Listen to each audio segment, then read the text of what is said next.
Yo, what up, friends? Yo, or should I say, ho, what up, friends? Some late Christmas cheer, Christmas spirit for you. I am yours truly, Omar, the Professor Fonseca, here with another weekly installment of the Professor's Semanalmente, which again for you marks just means weekly. So again, happy to be here with you. Again, make sure you subscribe to Ball and Buds, BALLANDBUDS, and let's kick this bad boy off. First of all, before we actually get into the U.S.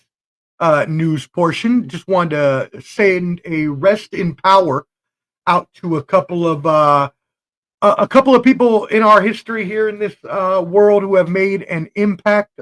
First of all, rest in power to Jimmy Carter, former president of the United States. He died at 100 years old. Not many of us get to live till 100. He was elected president. He was the 39th president, elected in 1976 after defeating the President Gerald Ford, who was the sitting president. He served one term until 1981 when he was replaced by Ronald Reagan. He was the longest living president in history as well. Him and his wife Rosalind, held the longest record for first couple marriage. He did a lot of things. First of all, he was in the Navy, working on a first class of nuclear submarines. He had other accomplishments in office, such as the Panama Canal, treaties, the improving of U.S. relations with China, as well as programs and initiatives under the new Department of Energy and Education. He established the Carter Center after his presidency, which is huge into humanitarianism and huge into helping all over the world. But as a president, he also faced his fair share of crises, including the Iran hostage crisis, decreased energy production and inflation, and overwhelmingly lost to Ronald Reagan when he came up for his presidential election. But nonetheless, Carter was no doubt an amazing person. He tried to give back to the world with his philanthropic and public service efforts, including his efforts to eradicate Guinea worm disease.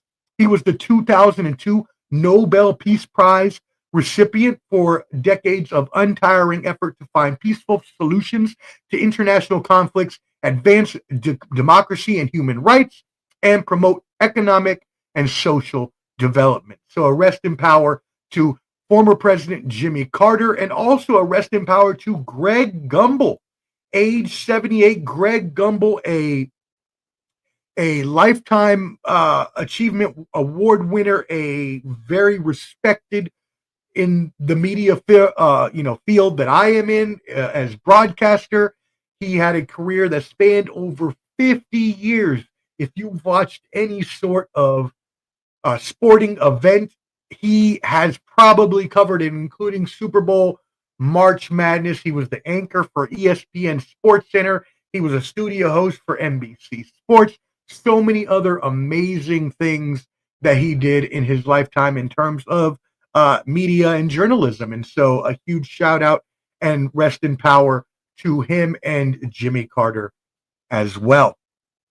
Moving on into some United States news, further news in the United States. The homeless or the Housing and Urban Development Department of the United States, also known as the HUD, released their homelessness report for 2024.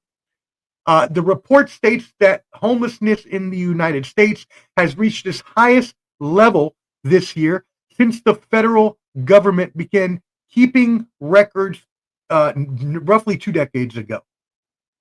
So nearly, and this is what was, dropped something there. This is what was documented in a single night in January. And what they do is, because I actually work with homeless organizations in Nashville, they do a yearly census, and they send teams out on one day in January to canvass all of the city and the outlying parts, um, and to get a count of how much homelessness there is in the United States. And obviously, this is just estimated, and I'll tell you why I say that, because they said it was nearly 772,000 people that experienced homelessness on this single night in January, which was up 18% from the last count in 2023.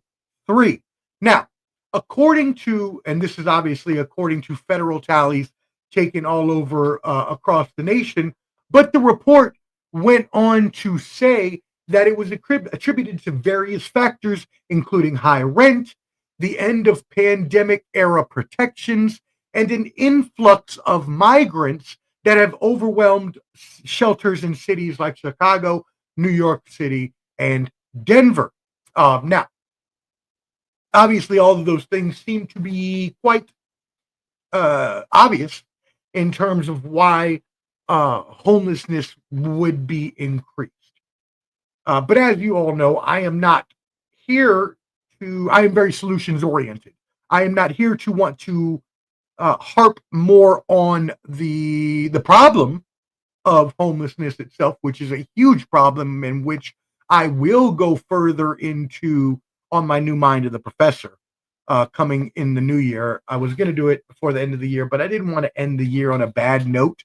So I decided that I would just do it after the New Year's. But anyways, there's obviously a lot of problems and things that extend into homelessness and that cause homelessness, the mental health epidemic probably being the number one out of all of that.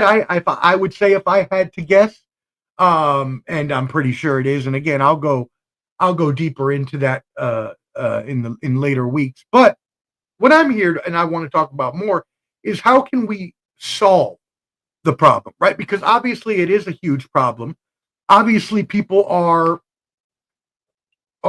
experiencing mental health issues and other things that are causing them. COVID was a huge thing, but this needs to be fixed, because as the richest country in the world, there's no way on God's green earth we should be experiencing homelessness. With the national debt that stands at $36.1 trillion, we just talked about the Congress almost getting shut down last week because they perpetuate this scare tactic year after year to getting the United States people to think that there's going to be some sort of shutdown, so that we let them continue to expand the level of debt, which now Trump is going in on, when it really, in all true matter of fact, when you get to the bottom of it, that debt ain't never going to be paid off anyway. So it really, for all intents and purposes, doesn't matter at all. We're not going to pay any of those countries that money back in the long run, because we can just use our power and say we don't have to. We can continue just pay little by little as we go and continue to stack that debt up, because who's really coming to pay that back off? Now, obviously, there are mechanisms and things that go into taxes and the returning of taxes to citizens. So yes, obviously, it goes up and down from year to year. But if we really think that we're going to be able to cut all of that, it's never going to happen. But that being said, the fact that we have all that and we can continue to spend money, a new round of, and again, I am on the side of supporting our allies, but a new round of weapons and stuff that are being sent to Ukraine, just announced today, $2.15 billion. Again, I'm all for helping the Ukrainians. I think the Russian communist system and what they're trying to do there to a country that is not theirs and is one of our allies, we have to protect them, and we have to do what we said we would do. But that's a lot of money, and a lot of money that could be used to solve homelessness in our own country. So we spend all this money on all these other things, when what we really need to be doing is spending money on mental health, cleaning up homelessness, and other things within our country. We'll see if Vivek Ramaswamy and Elon Musk can actually do that with this new Doge department that they came up with. I mean, I wish them all the best and hope that they are able to. But again, I want to talk about what we could do to help this program, to help this problem. Veterans homelessness decreased 8% this year.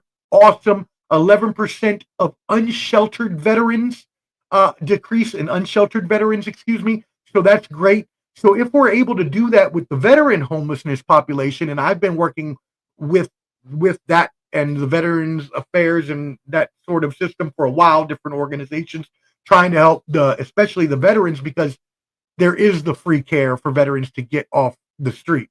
It's not as complicated, complex processes and systems as it is for civilian homeless population. But that being said, let's look at the civilian homeless population before we move on to world news. Dallas in 2021 transformed its homelessness response system with a focus on connecting individuals and families experiencing homelessness to housing.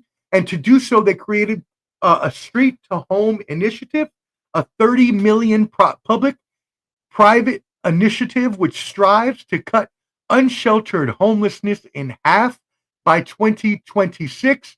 This led to a 16% decrease in homelessness in Dallas between 2022 and 2024. Also in Los Angeles, struggling with a high cost rental market, obviously, as California is wont to do, the availability of housing for individuals and families experiencing homelessness combined federal, city, and county funds to try to attack the problem. This led to a decrease in homelessness in LA for the first time in 7 years. Unsheltered homelessness specifically decreased by 5%. Now, looking into geez Louise, where was I at? Chester County, Pennsylvania. This is my favorite here. Several steps they took to decrease homelessness, and they had nearly a 60% decrease in homelessness since 2019. The efforts have included prevention case resolution, expansion of housing first and training programs to get those homelessness in housing, an increase in affordable housing groups, which is a major problem, is transitional housing for the homeless, fair housing education, and prevention efforts, specifically through mental health workers, the expansion of those county service and support workers, and migrant workers. Amazing job, and shout out to Chester County, Pennsylvania. Hopefully we can continue to work at this problem. Again, I'll talk about this more in my Mind of the Professor coming up here in a couple of weeks, but we need to really decrease this program and attack at it, decrease the problem, and attack it from the root causes, which are mainly mental health, transitional housing, rental increases, housing price increases, COVID, immigration, and other things. Shout out to everybody watching. Shout out my brother Hot Take Jake. I am dressed to impress, brother. Feeling a little spry and good for the New Year's. Actually, if you saw me last week, I was looking even more spiffy. But you, my brother, I appreciate you. Watch out for Hot Take Jake and the Sports Professor. We got some new things in the work, and you're going to see us doing some really big things. My brother, let me know if I sound good, by the way. I know yesterday on the bottom line, I had some issues with my sound, and I'm not sure why, because I'm using the same mic, the same setup. I did nothing different. Now, I did unplug everything and plug it back in, so maybe there was a loose connection or something like that, which will happen from time to time, but I want to make sure I sound good. So please, anybody let me know. But hit that like button, that laugh button, that love button. You know how I like to say, as a home decor photo, I'm trying to make sure that we are getting ourselves up in that algorithm, making sure we're getting out to all the people, and making sure that all of y'all are subscribed at Ball and Buds, BALLANDBUDS. Again, thank you everybody for tuning in. Let's move into a little bit of world news. Thank you, brother. I appreciate you confirming that. Thank you. It's weird that happened yesterday. I'm very confused as to why that happened when it seems to be sounding so well today, but that is apparently the life of streaming and technology and those things. And yeah, y'all know I've always had issues from time to time dealing with internet and other things, and so I'm always trying to improve and get better. And whenever I've had an issue, like I was telling my mom earlier, I'm always buying new equipment. I'm always doing other things. So but technology will be technology. Shout out to my mother as well, watching, who texted absolutely nothing, as old people are wont to do. Don't know how to use technology. I don't know how. When she knows how, clearly, because I know I see her do it.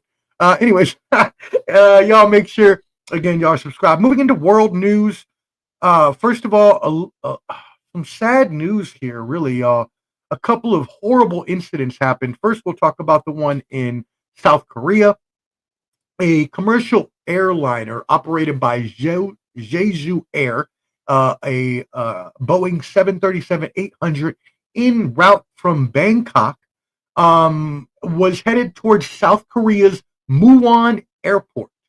And what is believed to happen is believed to be a bird that had struck the engine. So I knew that on smaller planes that birds could affect engine and flights like that, but I never thought about a huge plane like a Boeing being able to be affected by one bird, especially because those planes usually have four engines on them. So that seemed a little weird at first, but apparently it was a bird. Unsure if it struck the engine or the cockpit, but very, very sadly, 179 people lost their lives. So a rest in peace to them. Prayers for their families and, positivity that they can get through this tough time. The control tower received a mayday call from its pilots, and 5 minutes later, the plane reached the runway.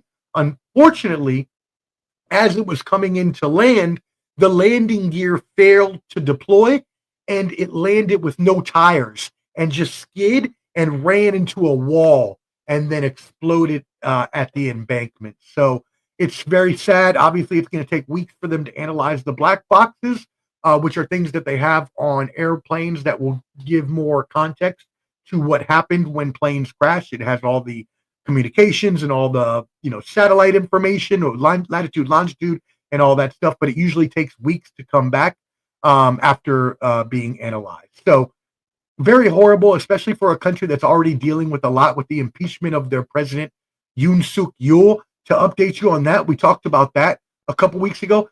They have now appointed Finance Minister and Deputy Prime Minister Choi Song-mok, who will take over as the country's next acting president after, get this, the National Assembly voted to impeach the previous acting president. So they've already now gone into their second acting president after the original one, Yoon Suk Yeol, was impeached. The other one, the first acting president, Han Duck-soo, they impeached him after 2 weeks for refusing to fill 3 vacant high court seats that would be needed to rule on the impeachment of the former president. So obviously, as you can tell, this is a case of a neutral party or maybe even an ally or the same party that this lawmaker had been promoted from to acting president because he refused to fill those seats. Because if that's your own party and you get put up to acting president, you're going to fill those seats just like a la Donald Trump did when he filled the Supreme Court with the 3 seats. You're going to do that if it's your party. It only makes sense logically. So the fact that he didn't do that gives us clues that he's probably of a ally or neutral party and didn't want to do that. And now he's been booted, and they will be bringing in the new acting president. Moving on to another horrible plane crash in Azerbaijan. We have a passenger jet that has crashed in Kazakhstan, killing all 38 on board.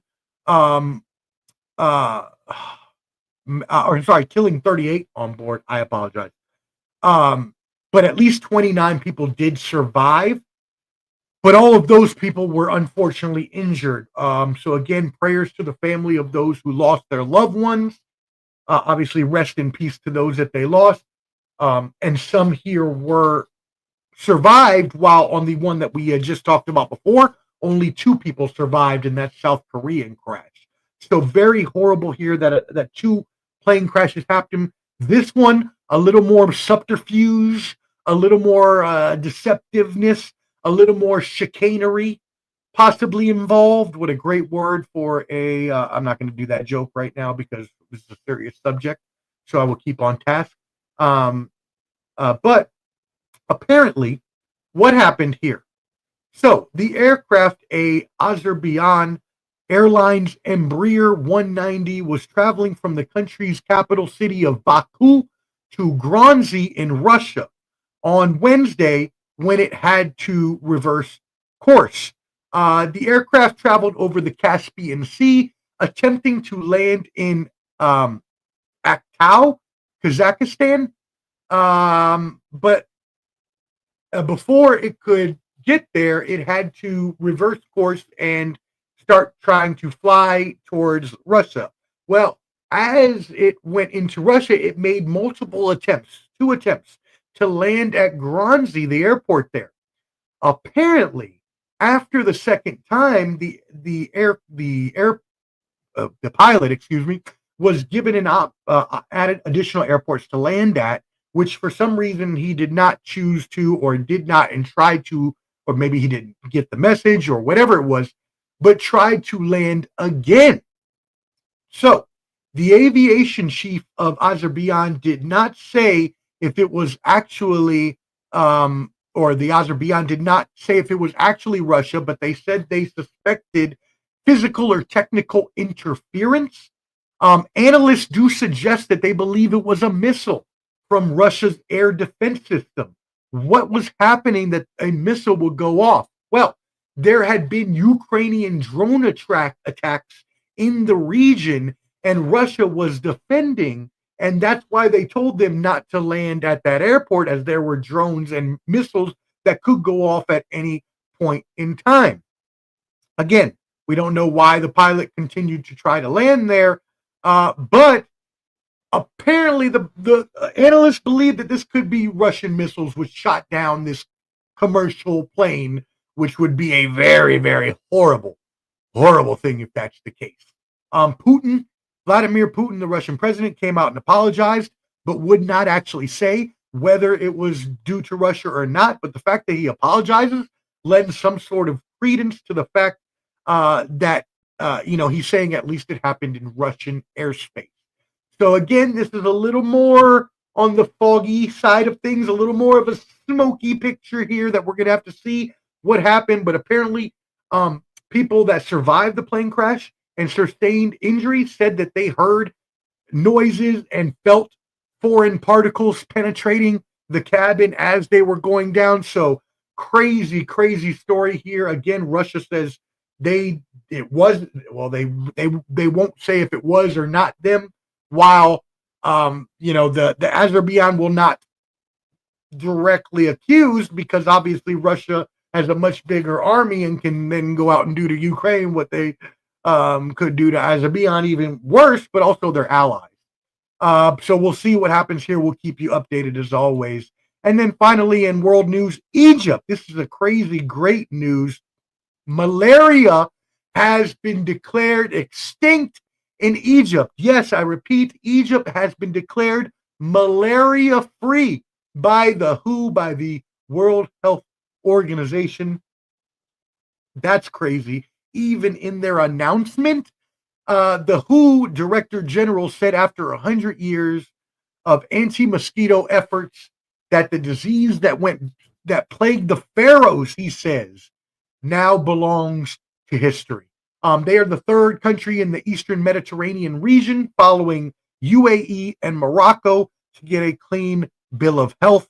And so salute to them out there, and hopefully we can extend this to that whole region and anywhere where there is malaria. At this point, obviously, that can turn into other things like dengue fever. I was in Puerto Rico recently visiting the family, and they had some reports of African mosquitoes, dengue fever mosquitoes coming over to Puerto Rico. So again, a problem anywhere is a problem everywhere. It can start somewhere, as we saw with COVID, with the bat coronavirus coming from Wuhan in China, coming and spreading around the world. Things like this happen. Now they're talking about the bird flu. There's been 66 cases I read today reported in the United States of bird flu. So y'all be careful out there. Again, you don't need to probably go back to COVID wearing masks and all that, but please make sure you're being safe, washing your hands, things like that. Too many times do I see y'all nasty mofos, and yeah, I'm gonna call some people out right now. Some of y'all nasty mofos. I ain't gonna call nobody's name, but I live in Nashville, and this happens a lot more with certain populations that may or may not live near that city. I see a lot of people that go into the bathroom and don't wash their hands. I wash my damn hands every time I use the bathroom at home, much less. And now this goes back to my days as a bartender server. I'm so used to washing my hands. I wash my hands all the time still. But so I get regular people don't necessarily have that training. But I'm sorry. If you're using the mofo bathroom, I swear, if you don't wash your hands and I see you walking out without washing your hands, you're getting called out. You will get called out all the time. Will I say, way to go, great job not washing your hands, and people will turn around and come back, or they'll walk away very embarrassed. I see some people got the damn audacity to drop a deuce and come out like they ain't just drop a deuce and walk out without washing their hands. No, no. Completely and utterly unacceptable. And if you do it, you should be ashamed of yourself. And your parents obviously gave you no home training. And you're disgusting. Moving on, that's my tip of the day today. Let's make sure we keep our hands washed for the safety of everybody. That's all. That's all. All right, y'all. Make sure you subscribe to Ball and Buds, BALLANDBUDS. This is the Professor Semanalmente. I am your host, Omar, the Professor Fonseca. Please make sure you hit that like, laugh, or love button so we can increase in that algorithm, please. Thank you very much. If you're watching this right now, I would really appreciate you hitting that like button. Also, make sure that you are subscribed for all of our videos. Now, we will move into, actually, you know what? Let's go into space news. I want to do a little bit of space news here. So last week, we talked about the NASA solar probe that was going to be the first human-made object to get as close to the sun as 3.8 million miles, which if you watched last week, you're like, yeah, that's a lot of miles. But even at that point, it was going to have 1,600-degree temperatures from the sun, even though it was 3.8 million miles away.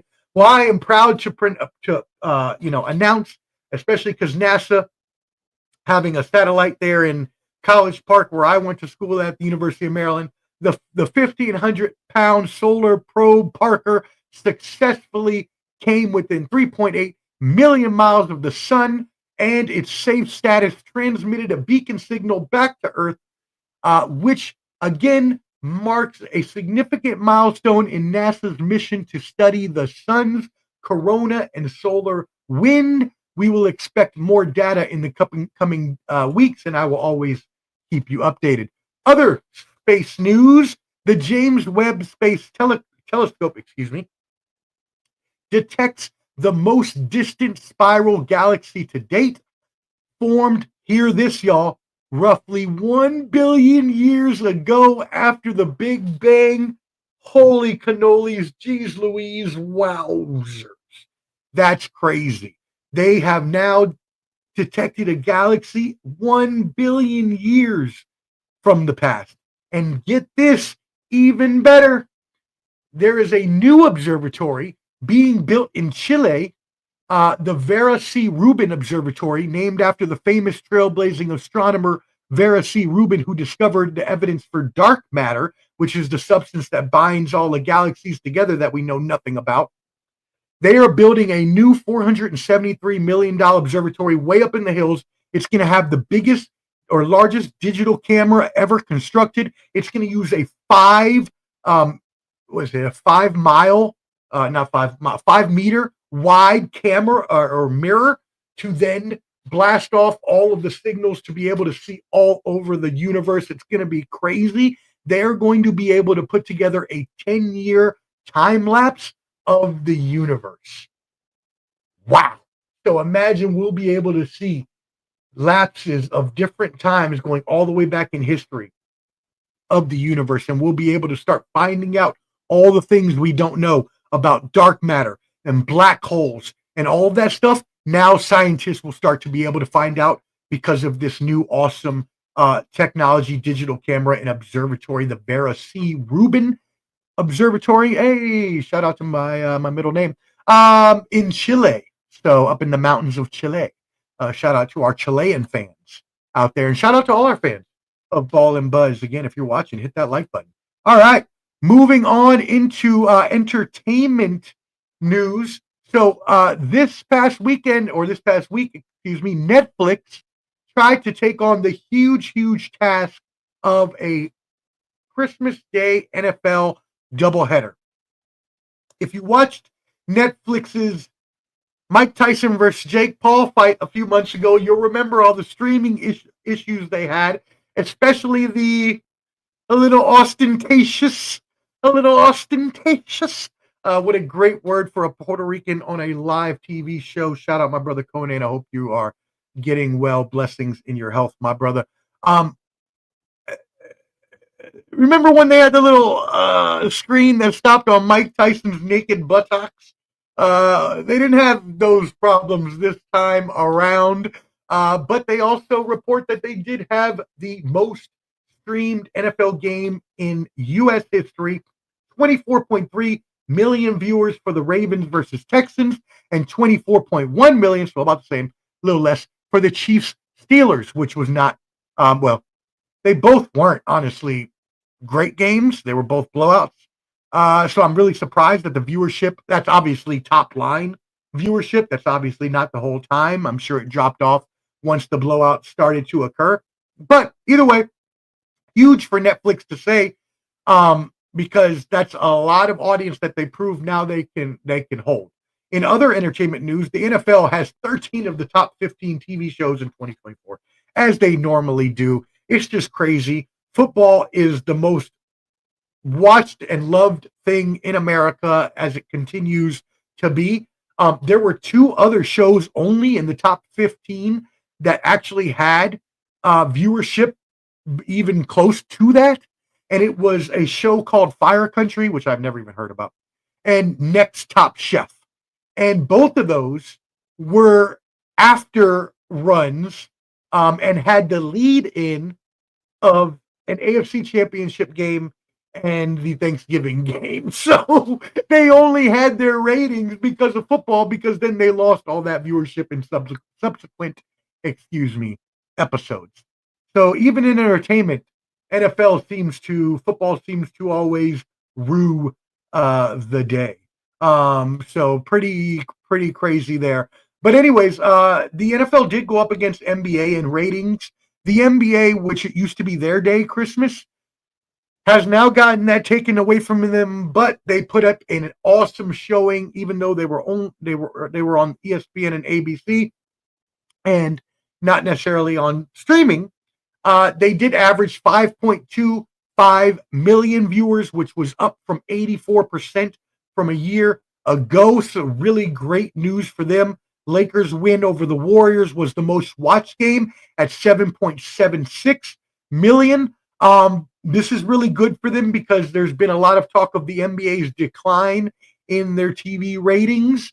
And I'm going to talk about this in my mind of the professor too. This will be my sports topic, the decline in NBA ratings. But there's a few things that go into this.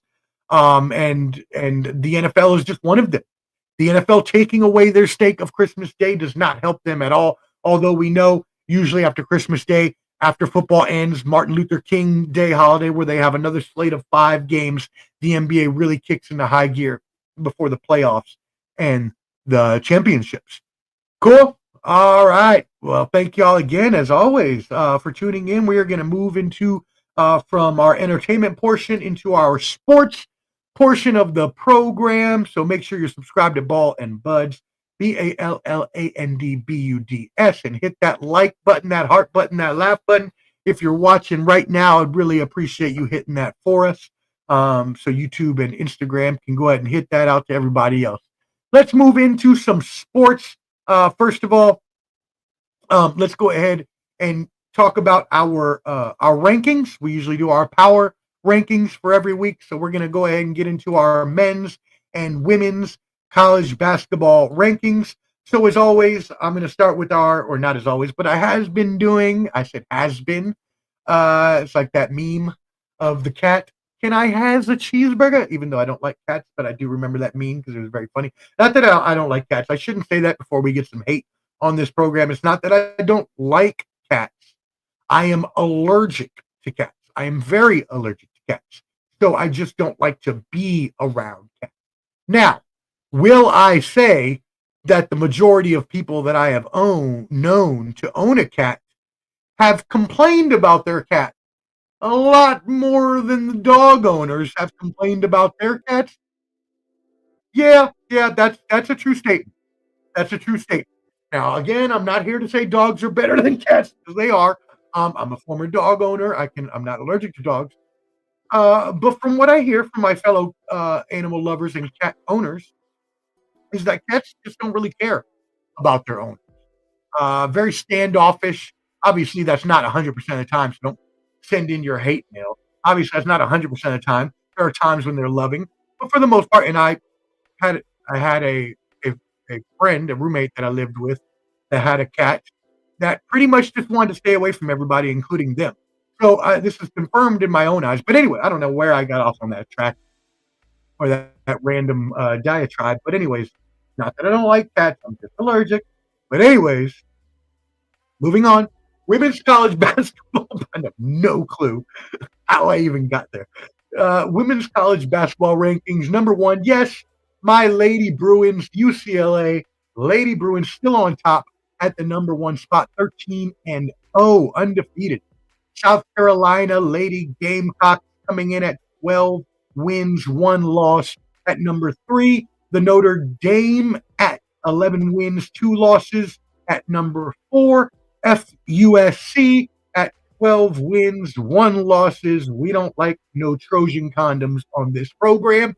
And at number 5, although we do love Juju Watkins, she is a beast. Shout out Juju Watkins.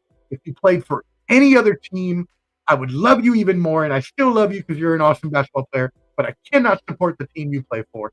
Moving on to number 5, the Texas Lady Longhorns at 13 wins, 1 loss, and shouting out my alma mater, the Maryland Lady Terrapins, undefeated as well at 12 wins and 13 losses. Moving on to your men's college basketball rankings, undefeated Tennessee Volunteers still at number 1, 12 wins, 0 losses. Auburn at number 2, 11 wins, 1 loss. Iowa State at number 3, 10 wins and 1 loss. Duke Blue Devils at number 4, 10 wins and 2 losses. And at number 5, Alabama at 11 wins and 2 losses. Now, if you are an avid watcher of the Professor's Semanalmente, you will know that last week I said the SEC is ruling men's college basketball with 3 of the top 5 teams. Well, they also now have Florida at number 6, so they have 4 of the top 6 college basketball teams in the SEC after they already rule college football. It seems like the SEC has a lot of obviously strong college teams. They're out there putting on good, strong performances in college. So shout out to the Southeastern Conference. Moving on to the NHL, the National Hockey League. Our rankings for the week, The Winnipeg Jets are at number 1, 25 wins, 10 losses, 1 draw. At number 2, the Vegas Golden Knights, 23 wins, 8 losses, 3 draws. At number 3, here in the DMV, the Washington Capitals at 23 wins, 9 losses, 2 draws. By the way, Alex Ovechkin just had goal number, 850 last night, I believe. Someone can correct me on that. I think I might have that off by a little bit because Gretzky's is 879 or something like that, and he's now 29 away. So Alex Ovechkin is still on a tear coming back from injury. We'll see if he can break that record of the great one, Wayne Gretzky, this year. At number 4, the New Jersey Devils, 23 wins, 11 losses, 3 draws. And then at number 5, your defending champion Florida Panthers at 22 wins, 12 losses, and 2 draws. Moving on to the NBA, the National Basketball Association. Last week we talked about how the Cavaliers took the number 1 spot from the Oklahoma City Thunder. They are holding strong at 27 wins, 4 losses. At the aforementioned Oklahoma City Thunder at number 2 with 26 wins and 5 losses. Number 3, my Celtics have been upended. It is now the New York Knickerbockers, up 7 spots in the NBA power rankings.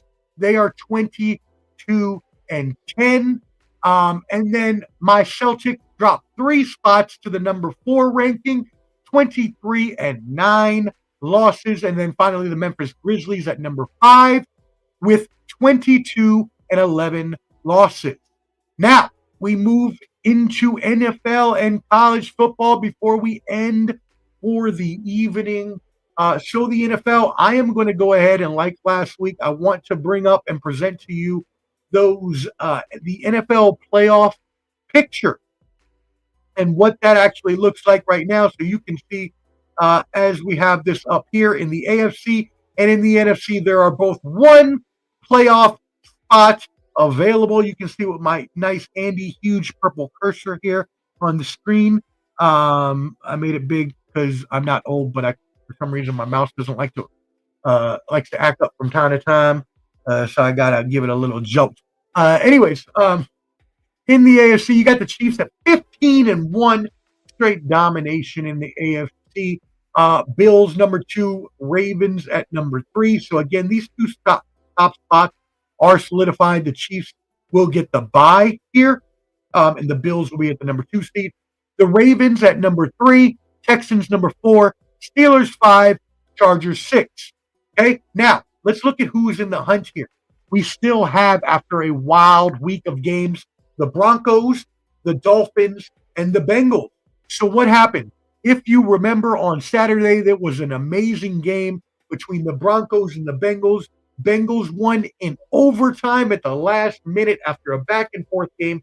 They beat the Broncos to hold out hopes for making the playoffs. The Dolphins also were able to win minus Tua Tagovailoa, which now means that the Dolphins and the Bengals have a chance this week if they win to get into the playoffs. But the Denver Broncos still control their destiny, and if they can beat the Kansas City Chiefs this weekend, which should be resting all their players, or at least Patrick Mahomes with all the injuries that he's had thus far, they should be resting their players. We'll see if they will, as obviously the Broncos are a huge rival of theirs.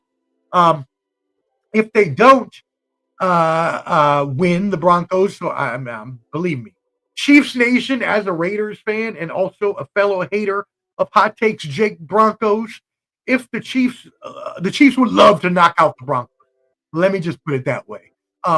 Would they love to do it at the behest of their other foe, the Bengals? I don't know, but it's possible. Moving on to the NFC, we have our Vikings at number 1, 14 and 2. Eagles at number 2. Rams at number 3. Lions at 5. Commanders at 6. Packers at 7. Now, what you're going to say is, Omar, we skipped a number there.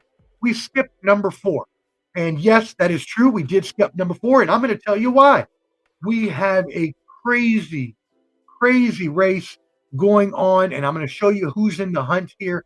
The Buccaneers and the Falcons. You'll remember the Buccaneers last week blew a game that they shouldn't have. If they would have won, they would be in the playoffs right now. Unfortunately, they did not, and so they still have to win against the Panthers this weekend in order to get into the playoffs. Should be an easy win, but the Panthers have been a much harder team to beat lately. In the past 4 weeks, as Bryce Young has stepped up this game. The Falcons, in order to get in, obviously they need the Buccaneers to lose, and whatever team does get in, again, Buccaneers win, they're in.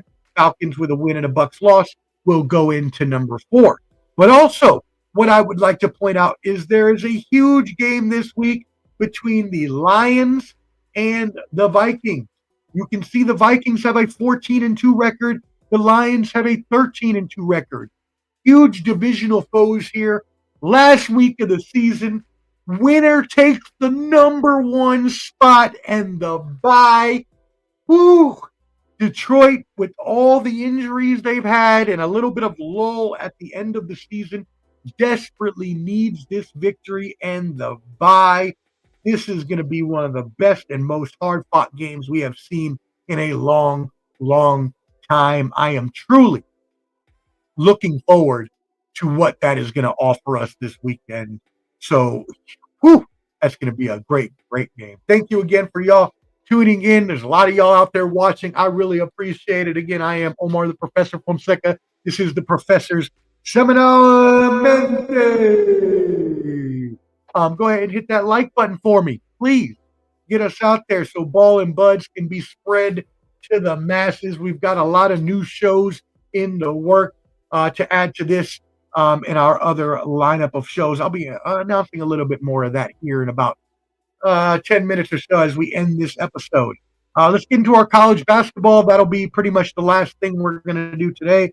I'll have a final message for you, and then we'll get out of here for the New Year's, get you to all of those awesome New Year's festivities. I, again, will be joined by Clubber D, the Combat G, Ball and Buds. Yes, we will be out at the Gaylord in Oxon Hill at the National Harbor Resort Convention Center for Big Night DC. We will be out there signing autographs and the like for all of our fans. So if you are a fan of Ball and Buds and you want to see us in person, go ahead and buy those tickets for the big night out DC at the Gaylord Opryland. Free promotion. I don't know. I shouldn't say they don't deserve it. They've always shown me an awesome time. This will be my 5th time going in the past, I don't know, like 15 years or so since I started going. And it's really awesome. I always have a great time. So shout out to them, but maybe they'll actually let us do a show there, a podcast from there one time. But it's going to be a great time. Now, if you do go, make sure now that you get those VIP tickets, because don't be dusty, as Clubber D likes to say. We have VIP tickets. And if you don't got the VIP, I may be able to slide you a couple drinks on the down low. But we also have different sections. We live different lives, homie. You know, those sections, the VIP, the haves and the have-nots, it's like the U.S. It's like the United States, right? You got the rich and you got the 1%, and you got everybody else, right? You got the haves and you got the have-nots. And just like they separate and segregate themselves, we do the same at this party. If you ain't VIP and you got nubs, you ain't going to be able to drink with us. No, I'm just joking. We can always come over to the regular side and drink with y'all, but you can't come over to the VIP stuff. No. We can't be just letting any old scallywags coming up and just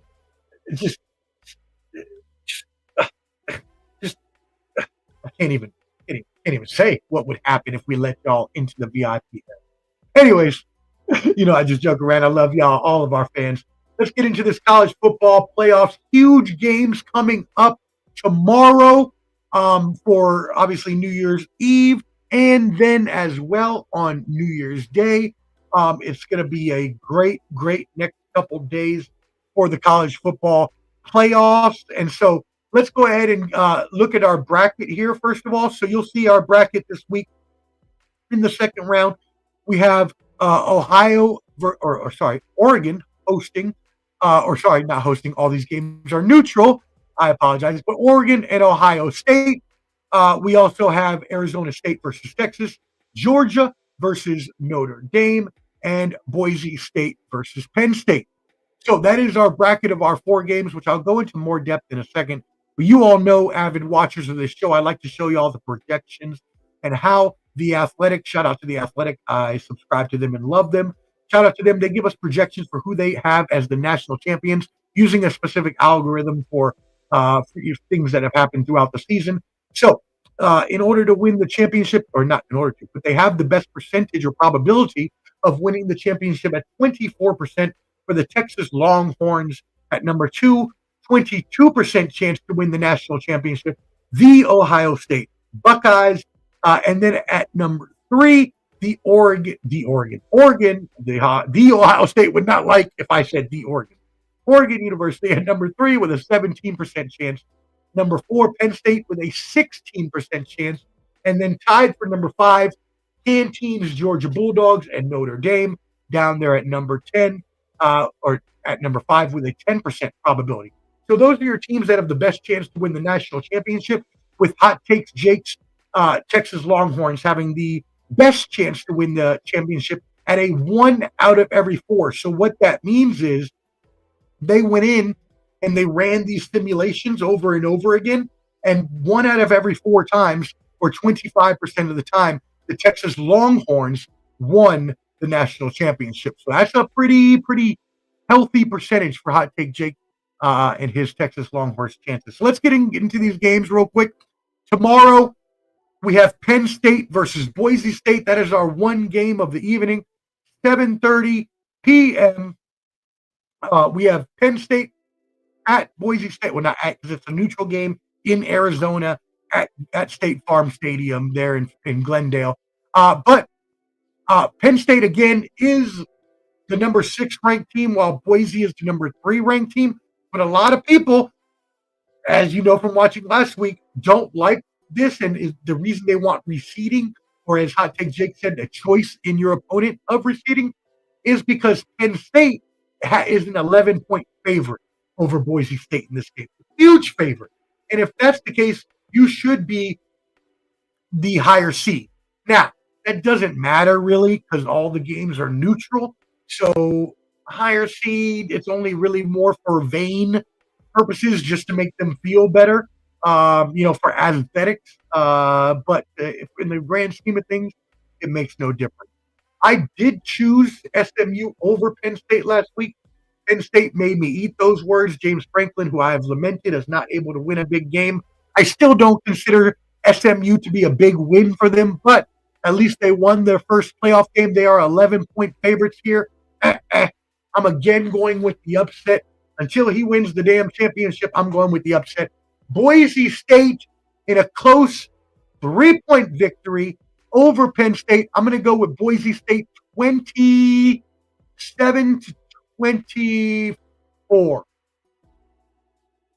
No, you know what? 30-24. Boise State is what I'm going to do. I don't know why, but I'm just feeling a 30-24 6-point Boise State victory. All right, moving on to our New Year's Day slates. Our early game at 1 p.m. is going to be Texas, the number 5 ranked Texas. Another example here of what I was just talking about, right? How people are upset that there's not reseeding, considering that Texas is the lower ranked team at number 5, even though they have 12 wins. Arizona has 11, and honestly, Texas is the better team. And as you just saw from our projections, the ones that are projected to win the national championship every single time. So Texas is a 13-point favorite here over Arizona State. I do believe this line is a lot closer to what I'm seeing, so I am going to go ahead and predict that the Texas Longhorns, I'm going to say 10 points here. I'm not going to go 14, but I will say 10. Let's go with I'm going to say a 34-24 Texas Longhorns victory over Arizona State. Moving on to the 5 o'clock game, the Ohio State Buckeyes, Got a lot of friends that went to the Ohio State, and they do not like when you don't add the to the beginning. So the Ohio State University, 11-2. This is a rematch against Oregon from earlier in the year. It was the best game of the season. Oregon won by 1 point at the last minute. It's going to be great. This is in the Rose Bowl in Pasadena, California. Sorry, my bad, by the way.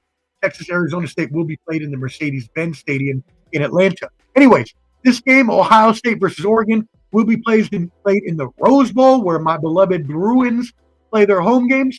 Ohio State is a 2.5-point favorite, even though Oregon won in the regular season. Now, normally, with what I know now, with the whole season going down, I would say yes. Or I would say no. I would say Oregon is going to win this game. They're undefeated. They were the number 1 consensus team all year. They're led by a great quarterback, an experienced team, a great running back in there as well. Dan Lanning's running a good program up there. They're on the West Coast because they're going to play in California. They only have to travel a short distance versus Ohio State, which has to travel half the country. So normally, under normal circumstances, I would say Oregon is going to win this game. Not today. I am going with the revenge. Ohio State gets the victory, coming back from being beat during the regular season. They win this game by that short margin of a field goal. I am going to say, let us go with a 30. I'm going to go 35. No, you know what? I'm going to do a 2-point game here. 35-33, Ohio State. The Ohio State. Excuse me. 35-33. All right, and then moving into our final game in the evening, 8:45, New Year's Day. Notre Dame, the number 7 ranked Notre Dame, goes to visit Canteens Georgia Bulldogs, the number 2 Georgia Bulldogs. Georgia is a 1-point favorite. This will be played in the Caesars Superdome in New Orleans, Louisiana. Shout out to NO. Me and my 703 boys had a great time there a couple of years ago for our fantasy football draft. But anyways, Georgia here is a 1-point favorite over Notre Dame. I thought they would have been a little bit more of a favorite here, but the thing we have to remember, Carson Beck is out. He is out, and they will have to rely on their backup quarterback to help get them past Notre Dame. Is it possible? Sure. It's possible. It's very possible that they could possibly win this game without their starting quarterback that has basically carried them to championships and to experience playoff wins and so on and so forth, throughout the years, right? This is the quarterback they have leaned on for a long, long time. So to say that they're going to get this victory, that's very hard for me to do. That's very, very hard for me to do. I can't see that. I can't see you coming so far with an experienced team that relies on on a quarterback position very, very heavily, and now you're going to be bringing the backup. Now, I will give the backup some credit. His name is Gunnar Stockton. He played well in helping Georgia to win their last game, as he came in the last few minutes once Carson Beck got hurt, and helped him to win the game, even though Carson Beck did come back for that last play, which was pretty heroic. What was that football movie? Damn it, I'm forgetting the football movie with Moxley. Someone help me out. One of y'all fans help me out. What was the football movie? Here goes my... Oh, I can't sing that. That's probably going to be copyright if I kept going. I don't want to get in any trouble. So we'll just leave that there. You know what song I'm talking about. But anyways, I got Notre Dame in this one. Normally, I would go with Georgia, but I'm going to go with the upset here because they are having a backup. I'm going to go with Notre Dame in a close game. No offense for Georgia. Let's say 2017. So a lower scoring game. 20-17. Notre Dame. How do I like that? It's a little low on the score, right? 23-20. I'll move it up 3 points for both teams. 23-20 Fighting Irish Notre Dame over Georgia. And so, obviously, if that were to happen, right, then we would be looking forward to moving on to our final four of the playoffs. And obviously, again, with no reseeding, as we talked about earlier, which is possibly an issue within these playoffs, we would get the winner of Oregon State and Ohio State. Let me go ahead and bring back up that bracket for y'all so y'all can see that again, so you have a look at what I'm talking about. But you can see you have Oregon or Ohio State here who would play the winner of Texas and Arizona State. So if you take my two winners, you have Texas and Ohio State playing each other. And then in the other game, if you take my winners, you'll have Notre Dame and Boise State, which if you take the favorites, you'd have Georgia and Penn State. But either way, you see how that would play out in the brackets depending on who wins what game there. So again, I am projecting the Ohio State, who is actually, I projected as the champion at the beginning of the year, so I'm sticking with that, versus Texas Longhorns, and the Notre Dame Fighting Irish versus Boise State, the Boise State Mustangs, is who I would project there as the Final Four. That being said, as always, thank you all for tuning in. This is Omar, the Professor Fonseca, and this is my weekly show of our United States world news, sports, entertainment, all of that good stuff. My weekly headlines, The Professor's Semanalmente. And I meant to actually not the laughter button, but hey, we can always all laugh at ourselves as well, right? Because if you can't laugh at yourself and have fun in this life, then what are you doing, right? This life is too short. You never know, what's going to happen from 1 minute to the next. So as we move into this New Year's, as I leave you with my final message, be well, be kind, love each other, spread that New Year's cheer, tell your friends you love them, make sure you help each other out because you never know again what could happen. And I've lost people throughout the years, and especially this year, that were close to me. And you always want to make sure you tell people you love them. You always want to make sure that you tell them that you care. And in the New Year's season, we all strive to be better. I don't do resolutions, so don't email me asking, "Oh, Omar, what's your resolution?" I don't do resolutions. I think resolutions are a waste of time in my eyes because they always get broken, not just by me, but by most of you out there. So don't become a criticism or a critic because you break them too. So instead, I just set goals. That's what I do. I don't make resolutions. I set goals.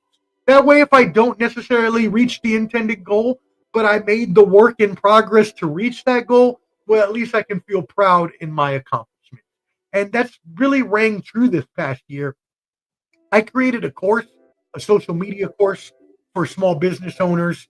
I'm trying to improve the Ball and Buds network and get us out there to more of the masses so that all of our personalities can get into the news stratosphere so we can be seen on mainstream channels so that we can get our opinions and expertise out there. So I've been trying to do that as well.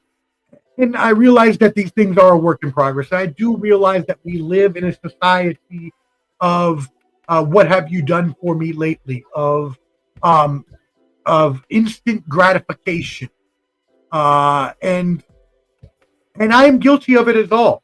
I'm guilty of it all, but I have a wonderful mother and a wonderful father. Thank you, Mom, who support me every day and who remind me of those things that I need to be reminded so that I don't press ahead of myself, that I don't get too overwhelmed, that I don't get upset at things that may or may not be happening in the timeline that I may like, which, believe me, I do all the time. So give yourself the patience and give yourself the love and the proper support to achieve the goals you want to achieve, because in this life, I tell you, I am a big believer in manifestation and all of that stuff. If you do believe in it, it will come true. You can do whatever you put your mind and your heart to. Everybody that's been involved with the ascent of Ball and Buds, I personally thank you. Make sure again you're subscribed to Ball and Buds so you can see all our videos. So again, Omar Fonseca, the Professor Fonseca, I thank you for watching the Professor. Semanalmente, holla, 5,000. Be kind and great, y'all. Have a happy day.